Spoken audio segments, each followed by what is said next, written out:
Okay, ka-solar, ito yung unang client ko dito sa Tabok, part ng Bulo.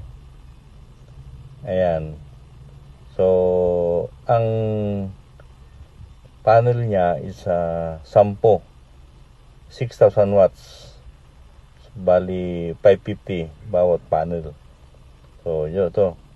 Pinapagana niya itong 3 stories. At tapos meron pang tinatawag na submersible pump na itong pinapagana niya ang fish pan. Same time, ginagamit din sa tubig. Yun. So, makikita nyo mamaya sa baba na isit up. So, sa baba, naka-switch na. Ayan, makikita nyo, nag-burn out yata. Ayun, biglang nag-burn out. So, gumagana ngayon ang solar. Ayun, ito. Burn out.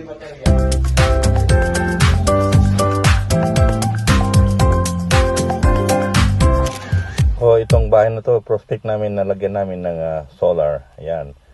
So,